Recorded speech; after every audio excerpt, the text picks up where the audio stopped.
Mistress convinced Billionaire to declare pregnant wife dead after accident, but she was watching.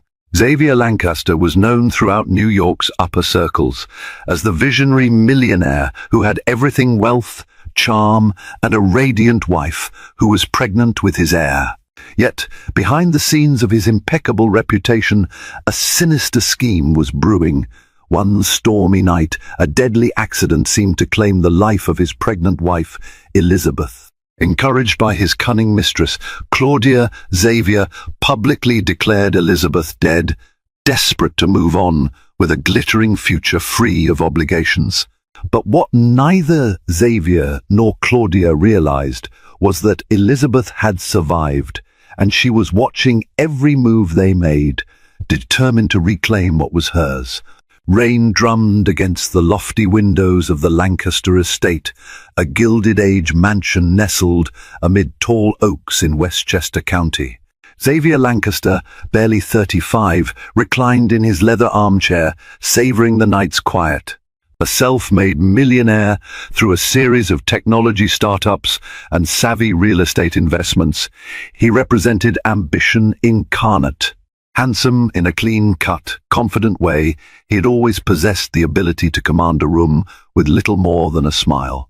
His wife, Elizabeth Lancaster, née Moretti, was from a respectable, old money family in Boston. Their marriage was the culmination of two storied lineages. Although they came from different backgrounds, his was one of near poverty and hustle, hers rooted in generational comfort. They shared a hunger for success.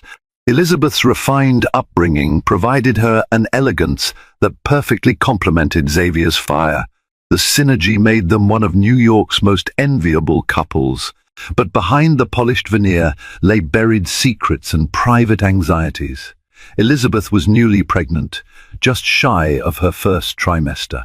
The news had rippled quietly through the household like a gentle wave. They had chosen not to announce her pregnancy yet, wanting to be sure everything was healthy. Nonetheless, the staff whispered excitedly about a future heir to the Lancaster fortune, dreaming of nursery renovations and anticipating Elizabeth's blossoming maternal glow. No one seemed more thrilled than Elizabeth herself. She had never been comfortable in the role of the billionaire's wife, but with the promise of a child, she felt a deeper purpose. The gentle glimmer in her eyes whenever she stroked her still flat belly painted a portrait of maternal grace. At times, however, a flicker of restlessness would cloud Xavier's gaze, particularly when the talk turned to the baby. His empire was a demanding mistress in itself, requiring relentless travel and constant negotiations.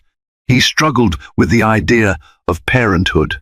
Had he been willing to truly change his lifestyle for a family, or was it only Elizabeth's dream? In the midst of these questionings, a different kind of tension simmered. Claudia Ramirez, Xavier's marketing director, was a frequent presence in the Lancaster household on business matters.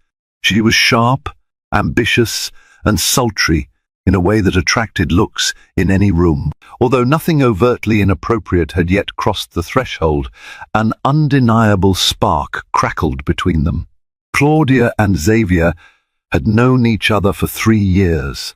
She had been the first employee at Xavier's newly formed PR firm after he sold his first startup. He trusted her instincts and intelligence, perhaps too much. Whenever Elizabeth entered a room where they were talking, she often felt an invisible barrier, as though she were witnessing an exchange in a language she didn't speak. Still, as the Lancaster mansion glowed in the waning twilight, Elizabeth felt a surge of optimism. She believed the baby would bring Xavier and her even closer, binding their hearts and bridging unspoken distances. She could not have known how drastically her world would soon unravel, or that the greatest threat to her and her child's future would come from the very person she trusted most.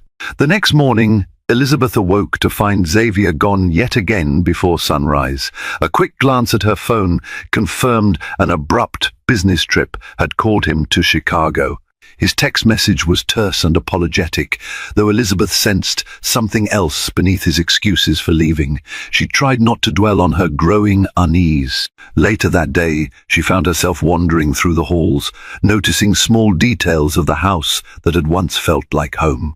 Now, everything seemed a shade darker, as though the building itself had begun to reflect her uncertainty. She paused in front of a large framed painting by an obscure European artist, Xavier's first extravagant purchase after his initial success. The swirling brushstrokes depicted a woman in a red dress, standing at the edge of a cliff, staring into a storm-tossed sea. Elizabeth had once considered it a representation of boldness. Now, it seemed a portrait of danger. A faint sound drew her toward the living room. There, she stumbled upon Claudia chatting with Mr. Holland, the estate's property manager. Claudia was reviewing some marketing materials on a sleek tablet, the type that Xavier always carried. Before they noticed Elizabeth, she caught sight of Xavier's personal logo on the screen files from his ongoing deals. Claudia had apparently received them directly from him, bypassing Elizabeth entirely. Elizabeth tried to remind herself that Xavier and Claudia worked closely, but an unsettling question nagged at her. Why did Claudia appear so comfortable in their home? The subtle shift of her posture, the casual wave in which she dismissed Mr. Holland, suggested an authority that didn't belong to a mere employee. Yet the moment Claudia noticed Elizabeth, her expression melted into polite affability. "Elizabeth, good morning," she greeted, all sweet efficiency. "I was just going over some urgent documents for Xavier. How are you feeling today?" Elizabeth managed a weary smile. "I'm all right, thank you. The nausea was worse yesterday, but it's subsiding now." Claudia's gaze flicked to Elizabeth's abdomen for a moment. "You should take care. These months can be precarious." The tone was almost genuine, but something in Claudia's eyes unsettled Elizabeth. It was as though a cat was studying a mouse, deciding whether or not to pounce. The faint tension coiling in the room finally pushed Elizabeth to excuse herself and retreat upstairs. Over the next few days, Elizabeth tried to contact Xavier, but his responses were persistently delayed. Excuses about back-to-back meetings, late-night networking events, and flights that seemed to multiply. Meanwhile, Claudia's presence at the estate seemed to grow. She supervised staff members, spoke on Xavier's behalf, and fielded calls for him. She was becoming the vital link between the mansion and Xavier's busy world outside. Late one evening, Elizabeth reached for her laptop to check her emails. Suddenly, a new message from an old friend popped up. The friend wrote that she had spotted Xavier at a swanky Chicago restaurant, except he hadn't been alone. Beside him sat a striking woman with dark hair, wearing a form-fitting dress that seemed alarmingly reminiscent of something Claudia might choose. Elizabeth's heart pounded. Suspicions solidified, evolving from a vague worry to a terrifying certainty. Back at the Lancaster estate, Elizabeth felt more isolated than ever. Her attempts to discuss the matter of Xavier's closeness with Claudia only led to tense arguments over the phone. When Elizabeth pressed him about the restaurant sighting, Xavier's voice sharpened with annoyance. "You're being ridiculous, Elizabeth. Claudia was with me, yes, but only for business. We were finalizing a major distribution deal. But why did you never mention she'd be in Chicago?" Elizabeth's tone was trembling but resolute. "I didn't think it was relevant. Please, trust me." The conversation ended on a heavy note, leaving Elizabeth feeling hollow. Something vital in their relationship seemed to be breaking. Days turned into a storm of anxiety and half-answered questions. Xavier's phone calls grew shorter, and her once confident husband now sounded perpetually on edge. In an attempt to clear her head, Elizabeth drove into Manhattan to meet her longtime confidant, Dr. Sophia Hayashi, a well-respected OB-GYN at Mount Sinai Hospital. Sophia had been monitoring Elizabeth's pregnancy from the earliest days. Over tea in the hospital's bustling cafeteria, Elizabeth recounted her concerns in hushed tones. Sophia listened intently, her kind eyes revealing concern. "Your stress is understandable, Elizabeth, but you need to be mindful of your health. High stress can have real implications for you and the baby. If you suspect something is wrong in your marriage, gather facts, but please protect your peace as well." Elizabeth nodded, feeling somewhat comforted to have a listening ear. She left the hospital with a resolution to remain calm and think strategically. She would watch Claudia more carefully, observe her movements in the estate, and above all, try to speak openly with Xavier when he returned. But everything shifted again when she arrived back home that evening. In the mansion's grand foyer, she noticed a small set of suitcases placed neatly by the door. Next to them, Mr. Holland was standing with a furtive expression. "Mrs. Lancaster," he said, his voice subdued. "Miss Ramirez instructed me to have these sent to Mr. Xavier's personal apartment in the city." Elizabeth glanced at the tags. They were monogrammed with Xavier's initials, but contained items she recognized: a favorite sweater, custom-tailored suits, and even the cologne she had gifted him. Why was Claudia taking Xavier's personal belongings? Was he not coming home?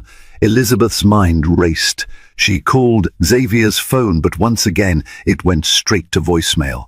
On a whim, she tried calling one of his business associates. That friend simply claimed Xavier was tied up in meetings and not to worry. In her restless sleep, Elizabeth found herself dreaming of swirling waters, the same stormy sea that had appeared in Xavier's cherished painting. It felt like a warning, the sense that something cataclysmic was on the horizon.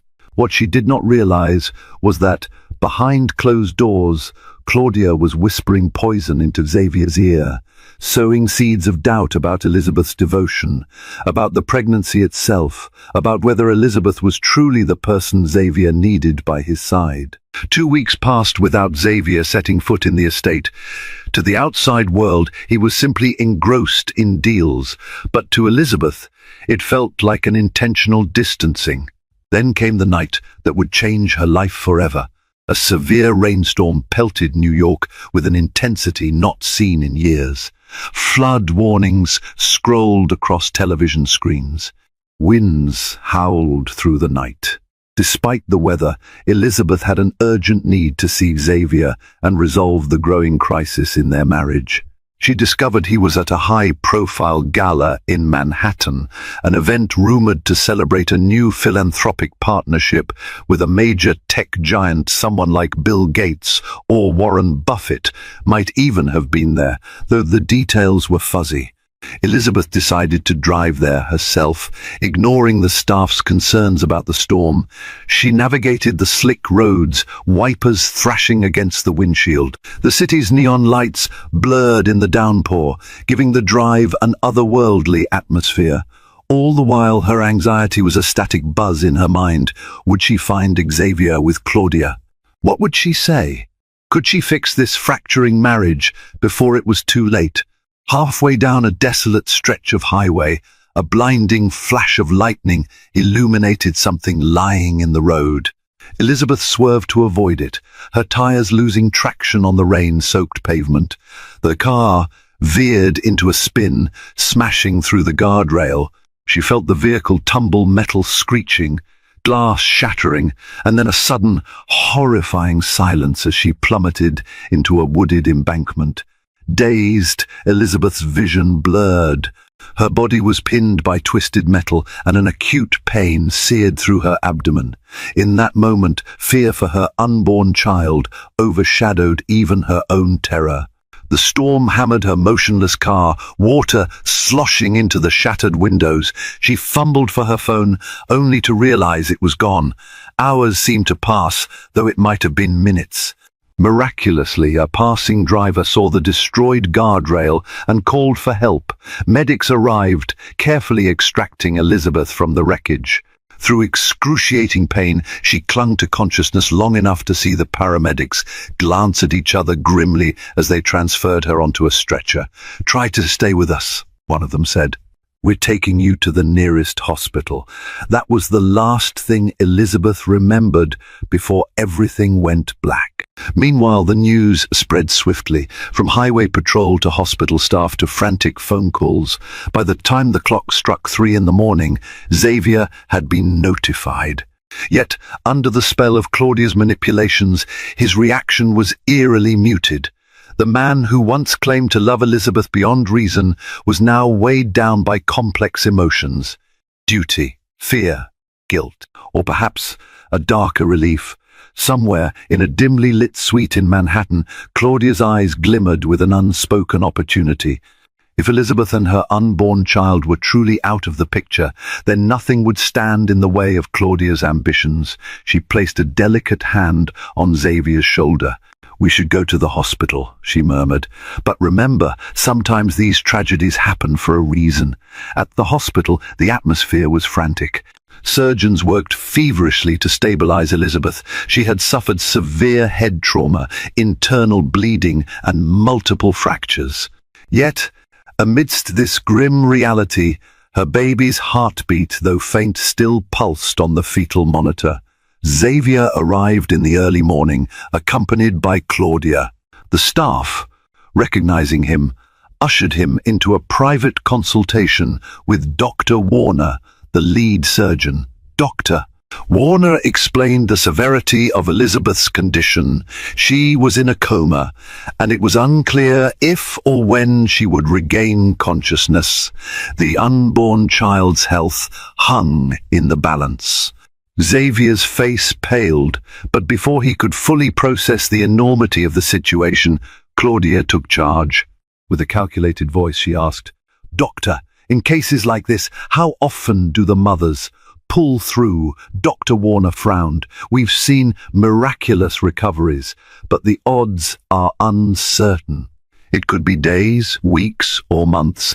The baby is at risk if Elizabeth's condition worsens." Claudia's expression morphed into feigned concern. "That's so tragic. Thank you, doctor, for all that you're doing." She lightly squeezed Xavier's arm, guiding him out of earshot. In a hospital corridor where fluorescent lights cast long shadows, Claudia's words dripped with insinuation. "This is no way for Elizabeth to live. Xavier, you've heard the doctor. She may never regain consciousness, and the baby might not survive. What if it's best to let nature take its course?" Xavier's eyes misted with conflict. "One, I can't just give up on Elizabeth or our child." Yet, as he spoke, his voice trembled with the weight of it all. "I understand," Claudia replied softly. "But think about the future. Think about your businesses, your responsibilities. If Elizabeth remains like this, you'll be tethered to hospital decisions for who knows how long. That's no life for her or for you." Days of pressure, swirling rumors, and mounting legal questions ensued. The Lancaster name was splashed across tabloids, speculating on the condition of the wife, the unborn heir, and the possibility of scandal. Claudia whispered incessantly about the implications of indefinite medical bills, the draining emotional toll, and how the media might twist the story into one of neglect or exploitation. Despite Dr. Warner's cautious optimism, Claudia pressed Xavier to consider a radical step, having Elizabeth declared legally dead if her condition showed no signs of improvement. At first, he recoiled in horror. "That's monstrous," he muttered. But Claudia was nothing if not persuasive. She spoke of mercy, of freeing Elizabeth from a fate worse than death. She stressed how the doctors themselves didn't sound hopeful. With every conversation, she chipped away at Xavier's resolve, capitalizing on his exhaustion, guilt, and fear. In moments when rationality tried to resurface, Claudia resorted to more direct manipulations. She subtly questioned Elizabeth's loyalty, hinting that the baby might not even be Xavier's, stoking the embers of paranoia. The corporate deals also hung precariously in the balance, threatened by the swirl of scandal. For every shred of decency left in Xavier's heart, Claudia had a counter-argument. Within a week, Xavier found himself in a room with a private attorney, discussing the unimaginable. He hadn't fully accepted what he was about to do, but Claudia's gentle yet relentless presence prodded him onward.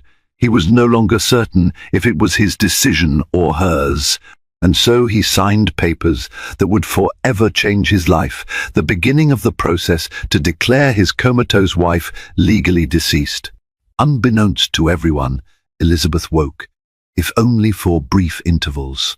Semi-conscious, drifting in and out of a haze, she sometimes overheard snatches of conversation, nurses bustling in the corridors, the faint beep of machines. Once, she heard a voice that sounded painfully like Xavier's, discussing the funeral arrangements with a note of finality in his tone. Yet, when she tried to open her eyes or move her lips, her body betrayed her with paralysis. In one of those fleeting moments, a nurse named Karen, who had recognized Elizabeth from social media photos, leaned over her bed. Concern etched on her face, Karen muttered. "They're saying you're dead, sweetie. That can't be right." The nurse gently stroked Elizabeth's hair, as if urging her to fight. Elizabeth's heartbeat escalated, though she could barely move a muscle. Her mind reeled in confusion. Why would Xavier declare her dead when she was still alive, lying here in a hospital bed? She wanted to cry out, to protest, but the only sign of her awareness was a tear rolling down her cheek. A few days later, the hospital staff was informed that Elizabeth's life support would be withdrawn upon final legal clearance. Under the directive of her widower, her care was gradually scaled back. Medications were reduced, and certain non-essential machines were switched off. Dr. Warner had his reservations, but faced with an onslaught of legal papers and with Xavier's wealth and influence overshadowing the situation, he reluctantly complied. But Nurse Karen refused to stand by and do nothing. She reached out to Elizabeth's distant cousin, Mark Moretti, who worked as a small-town attorney in Massachusetts. Mark had heard about the accident, but was under the impression that Elizabeth had already passed. Upon receiving Karen's phone call, his outrage was immediate. He drove to New York in a fury, determined to see Elizabeth for himself. When Mark arrived, however, he discovered Elizabeth had been inexplicably transferred to a private hospice facility, a place typically used for patients with terminal prognoses. Everyone kept repeating the same line: "Elizabeth Lancaster is legally deceased."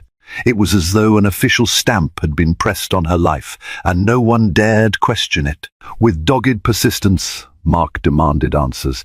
He invoked his familial connection and threatened legal action if he was denied access. Eventually, under pressure, the hospice administration relented. Accompanied by an administrator, Mark stepped into a serene pastel-colored room. There on a bed, hooked to minimal life support, lay Elizabeth. Her chest rose and fell faintly. Mark's eyes welled with tears as he saw the tubes and monitors that confirmed she was, in fact, still alive. Yet the staff behaved as though they were merely waiting for her last breath. If not for the determined nurse's tip-off, Elizabeth would have likely slipped away in silent tragedy, never to awaken.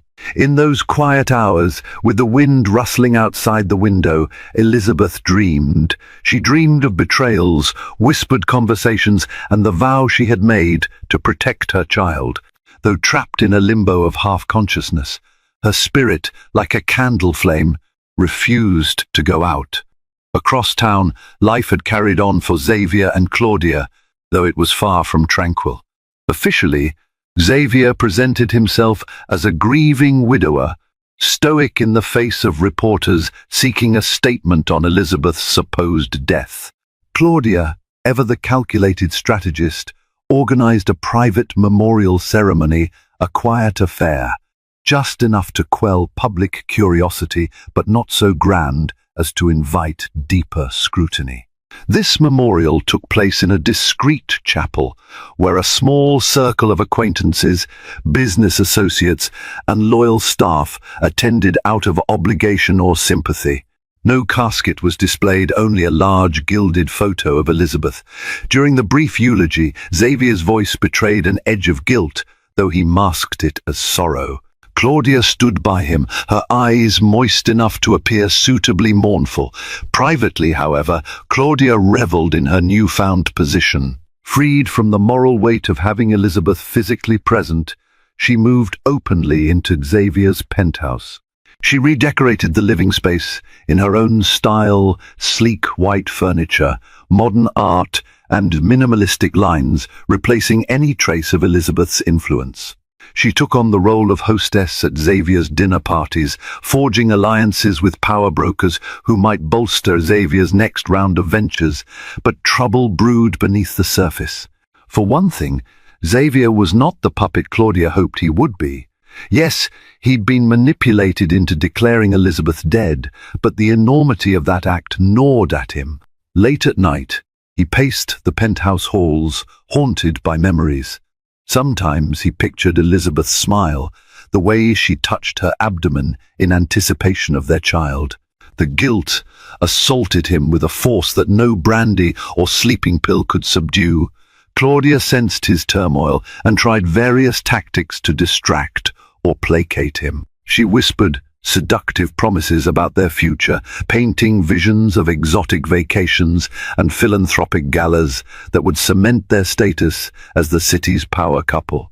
She attempted to drown out Xavier's regrets with work, encouraging him to immerse himself in new ventures. But the vacuum left by Elizabeth's absence was profound, and no matter how Claudia tried, she couldn't fully fill it. The press, meanwhile, offered an unexpected challenge. Rumors swirled that Elizabeth's accident seemed suspiciously timed. Blogs and tabloids reported that Elizabeth's remains were never publicly confirmed. Anonymous online forums buzzed with conspiracy theories. A single photograph leaked of Elizabeth's battered car at the crash site, fueling speculation that her condition might have been survivable. While most mainstream media outlets dismissed these rumors as mere tabloid fodder, the seeds of doubt were planted. Claudia and Xavier's public appearances grew more tense. Paparazzi hounded them with questions about why no body was ever seen, where the official death certificate was filed, and why immediate family members hadn't issued public statements of mourning. Claudia's meticulously crafted plans were beginning to show cracks. Desperate to protect their narrative, Claudia doubled down on controlling the message. She leaned on her PR background, feeding journalists selective quotes and offering them exclusives on upcoming business deals in exchange for burying suspicion. But no matter how many stories she fed to the press, a nagging thought remained. If even one person found Elizabeth alive, everything would unravel. And that person, unknown to them, was already working behind the scenes to reveal the truth. In the quiet hospice room, Mark Moretti kept vigil by Elizabeth's bedside. He hired a private nurse, Jane Thornton, who was known for her expertise in neurological recoveries. Together, they orchestrated a plan to provide Elizabeth with the physical therapy and medical attention she had been denied. Slowly, signs of progress emerged. Elizabeth began moving her fingers. Then her eyes flickered open for seconds at a time. Nurse Jane's face glowed with optimism. "There's a real chance she'll come out of this," she told Mark. "But she needs the best care possible, uninterrupted." Knowing that the legal situation was precarious, Elizabeth had been declared deceased by her husband. Mark approached the hospital's legal counsel, but he found himself stonewalled. The official documents were ironclad. If Elizabeth had been misdiagnosed or wrongly declared dead, it would be a scandal of epic proportions. Administrators were wary of involving themselves in a case that could topple powerful individuals. Undeterred, Mark reached out to a journalist acquaintance, Rachel Kim, at the New York Herald.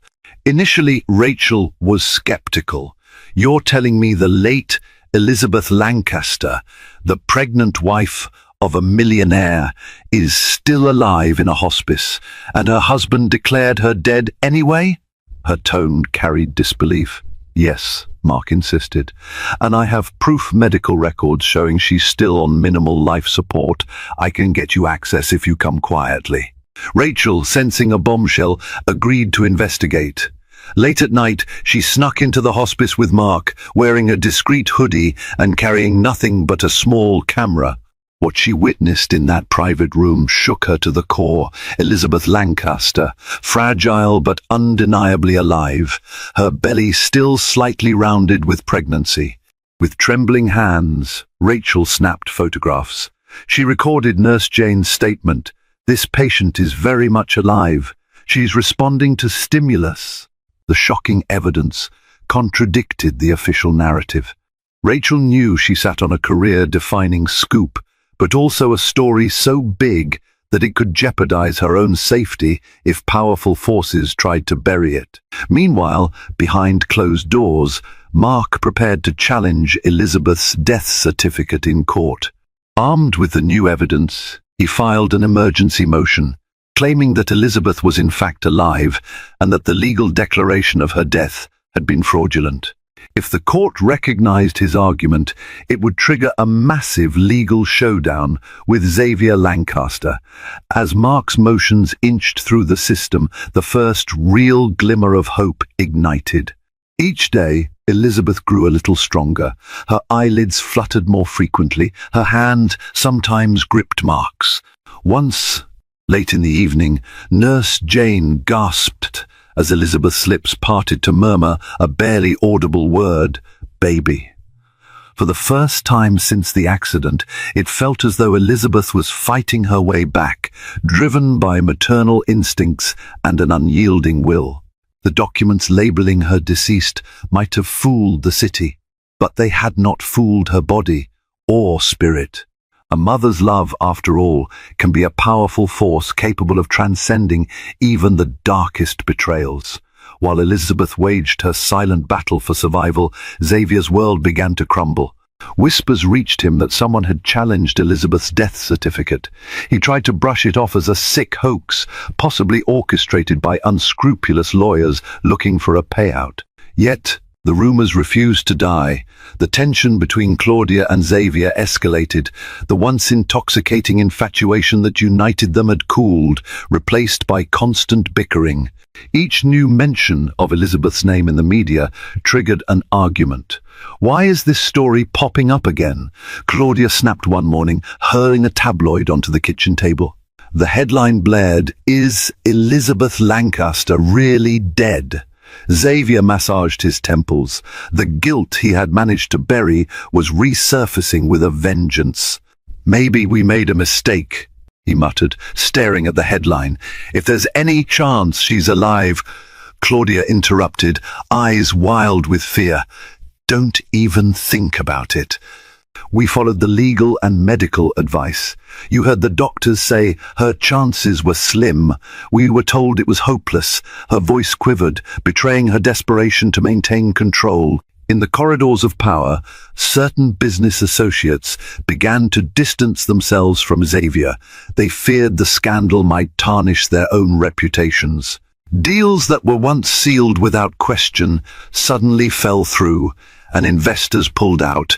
The Lancaster name, once associated with visionary success, now carried a pungent whiff of controversy. Adding to the maelstrom, Mark Moretti's legal challenge gained traction. A judge agreed to an expedited hearing to investigate potential fraud or misrepresentation in the matter of Elizabeth Lancaster's presumed death. Subpoenas were issued for hospital records, witness testimonies, and financial documents. The hearing date loomed like a dark cloud over Xavier's schedule. Behind the scenes, Rachel Kim quietly prepared her expose for the New York Herald. She double-checked every fact, interviewed additional hospital staff, and reached out to Mark for updates on Elizabeth's condition. If published, her article would be a grenade tossed into the heart of high society. Rumors hinted that she even had photographic evidence. Xavier hired a team of high-priced attorneys to try to block publication, but time was running short. The final blow to Claudia's veneer of confidence came when she received a text message from a blocked number that simply read, "I have proof you coerced him. Meet me at the old docks if you want to keep it quiet." Her heart pounded as she read and re-read the message. Who could have sent it? Did someone have recordings of her persuading Xavier to declare Elizabeth dead? Panicking, Claudia confronted Xavier. "We have to find out who's behind this. They're blackmailing us." Xavier, exhausted by the mounting chaos, snapped back, "There is no us. You dragged me into this. If Elizabeth is alive, I'll do everything I can to fix this, no matter the cost." His words stung Claudia like a lash, and for the first time, her composure shattered. She realized Xavier was slipping out of her grasp. With the hearing just days away, both the mistress and the so-called widower were forced to reckon with the possibility that Elizabeth was not only alive, but might reclaim her name, her fortune, and even her child, exposing their darkest secrets in the process. The day dawned grey and cold, a bleak sky hanging low over the city. In the private hospice room, Elizabeth's fingers curled around Mark's hand. The sound of raindrops tapping on the windows was almost comforting, a rhythmic backdrop to her shallow breathing. Nurse Jane hovered nearby, adjusting the fourth lines and checking monitors. Then something miraculous happened. Elizabeth's eyes opened and held steady, no longer the fleeting flickers of previous days. She tried to speak, her voice dry and hoarse. Mark leaned in. "Elizabeth, can you hear me?" A pained whisper emerged.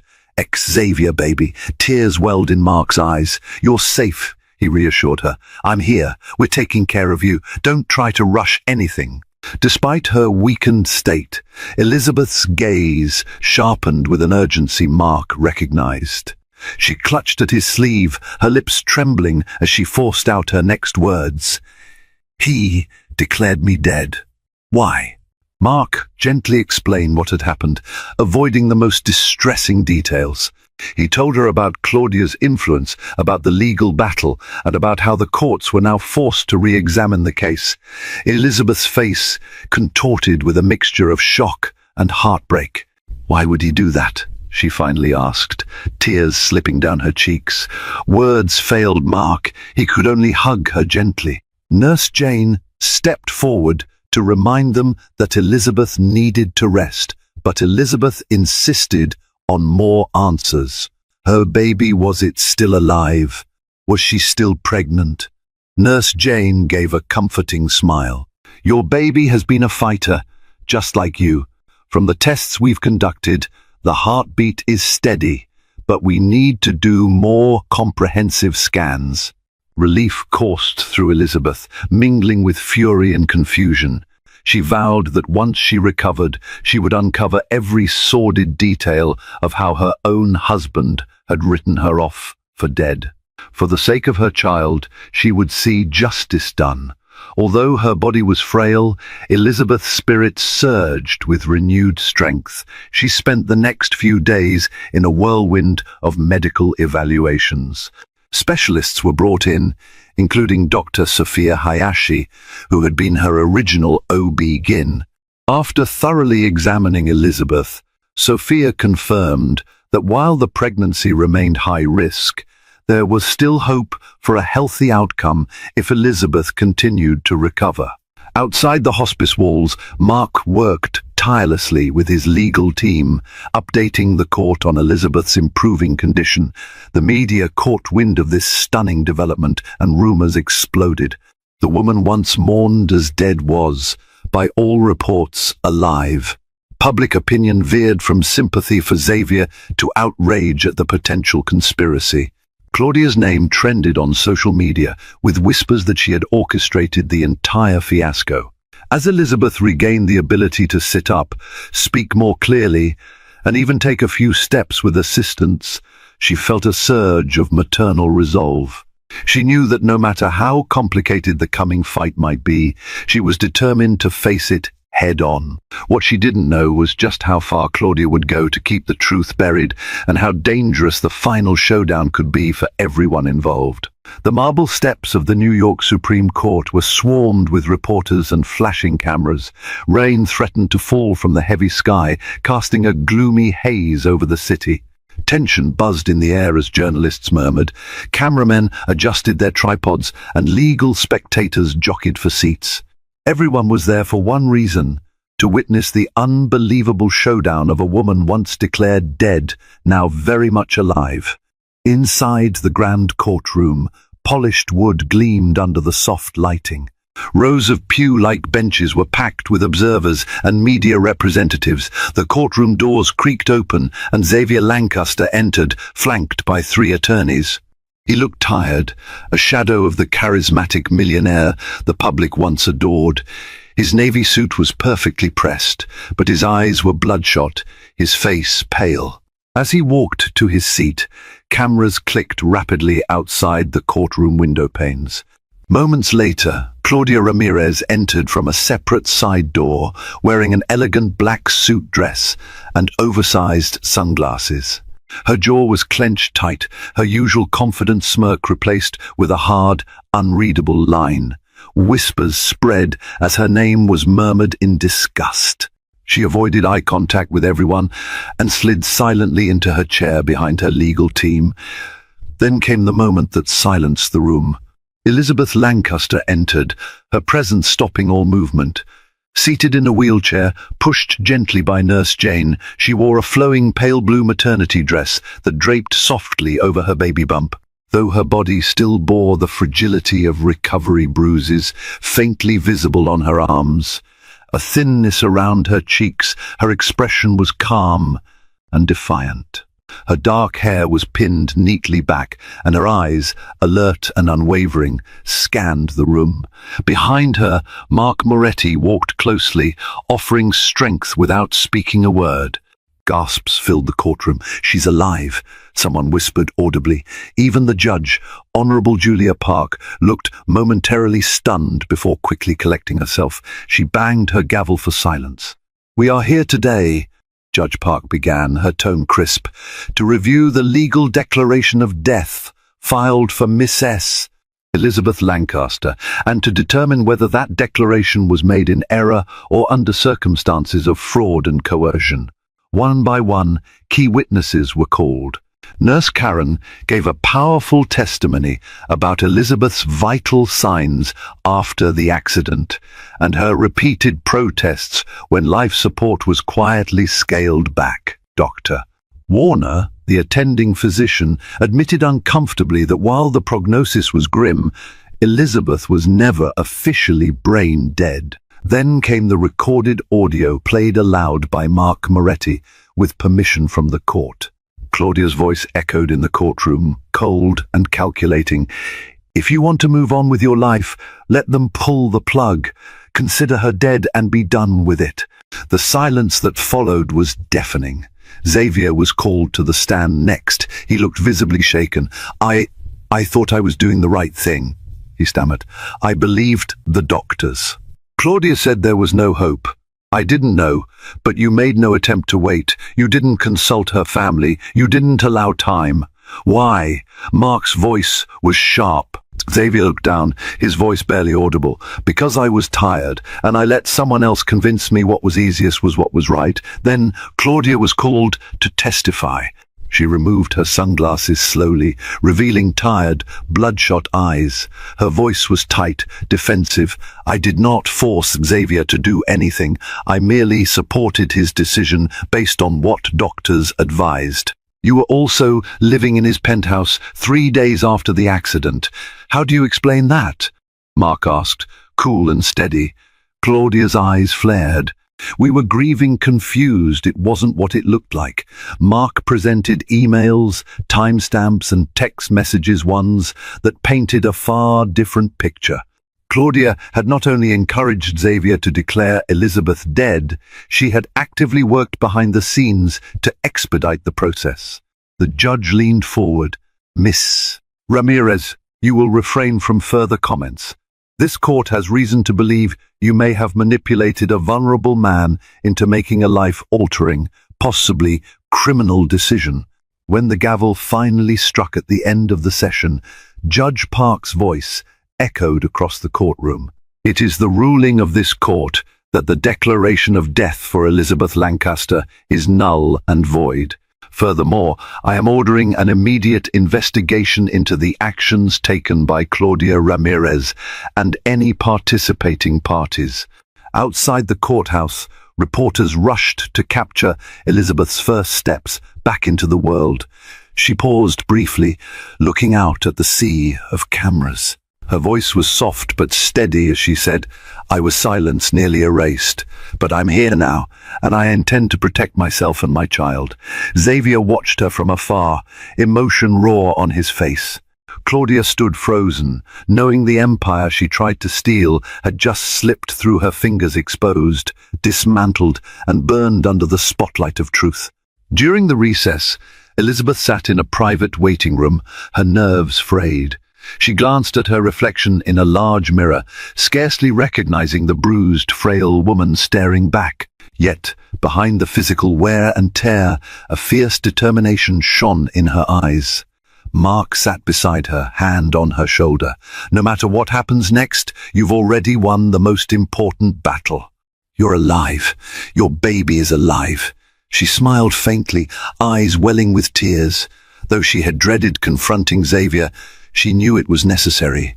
At her request, he entered the room alone, his face drawn with remorse. His gaze fell on her belly, as though finally acknowledging the life growing there. "Elizabeth," he began, voice trembling. I'm sorry. I never should have listened to Claudia.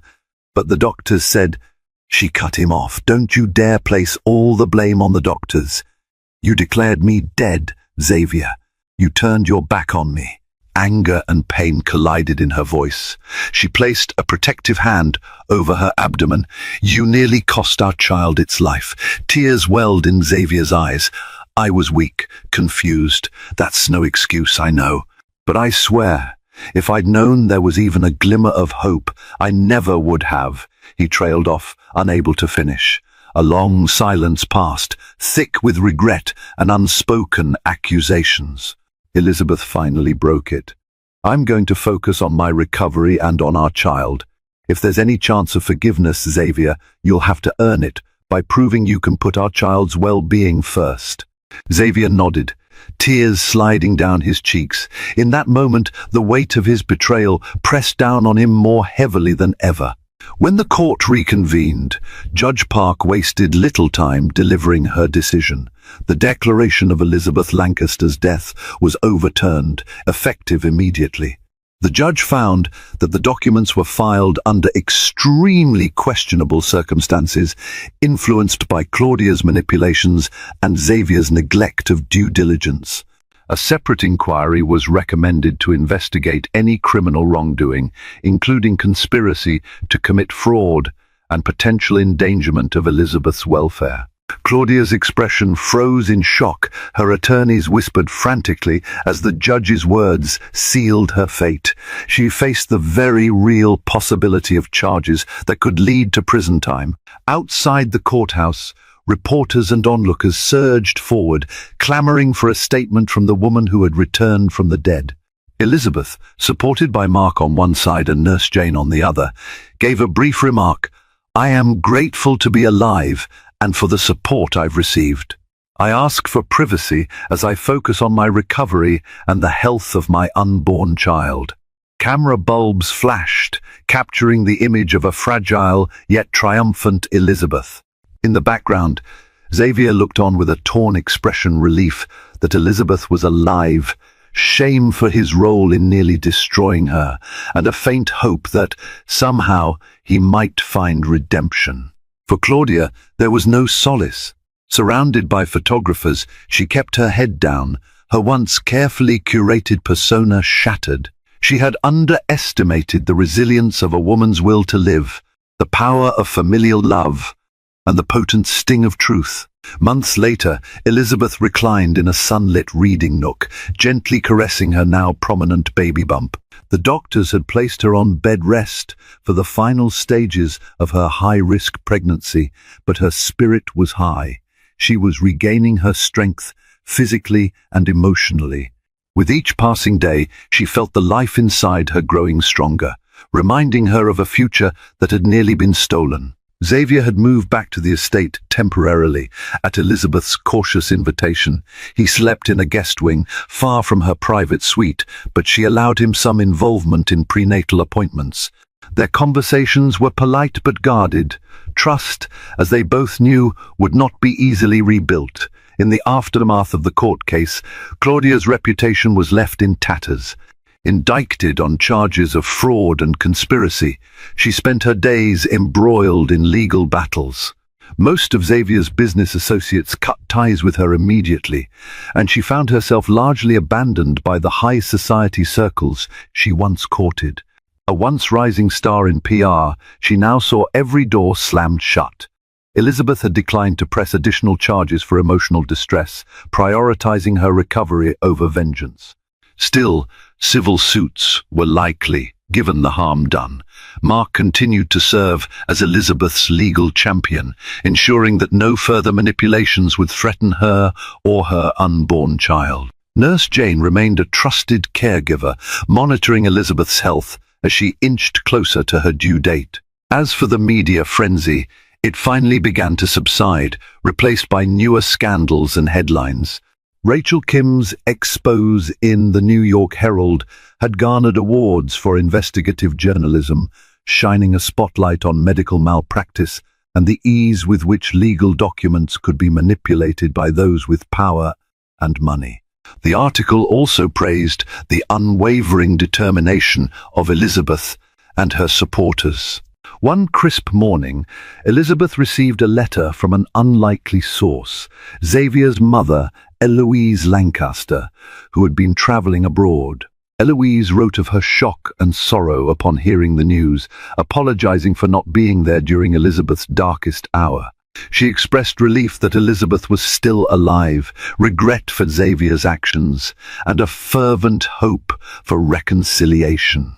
Unsure how to respond, Elizabeth tucked the letter away in a drawer, overwhelmed by the complexities of what her life had become. In the final weeks of her pregnancy, Elizabeth had moments of reflection on love, trust, betrayal, and survival. She grieved for the vibrant woman she had once been, who believed wholeheartedly in the fairy tale narrative of her marriage. Yet, she also embraced the new, stronger version of herself that emerged from adversity. She understood, perhaps more than ever, that life was fragile, precious, and worth fighting for. On a morning awash with soft sunlight filtering through the estate's tall windows, Elizabeth felt the first stirrings of labor. Gathering the strength that had carried her through heartbreak and near death, she prepared to welcome her child into a world that was both perilous and full of promise. And as each contraction rippled through her, she reminded herself miracles do happen, sometimes in the most unexpected ways. Thank you for joining me on this emotional roller coaster of betrayal, secrets, and survival. Elizabeth's miraculous journey from being declared dead to reclaiming her life and safeguarding the life of her unborn child reminds us all of the power of hope and resilience. She faced unimaginable treachery from the very people she trusted, yet found the strength to stand tall for herself and her baby. If this story moved you, intrigued you, or left you breathless with anticipation, please consider giving this video a like. Don't forget to share it with friends who appreciate a gripping real-life drama. And most importantly, subscribe to this channel so you won't miss any future stories. Your support helps us continue bringing you tales that spark conversation, curiosity, and even a glimmer of inspiration. Thank you for watching, and stay tuned for more riveting narratives.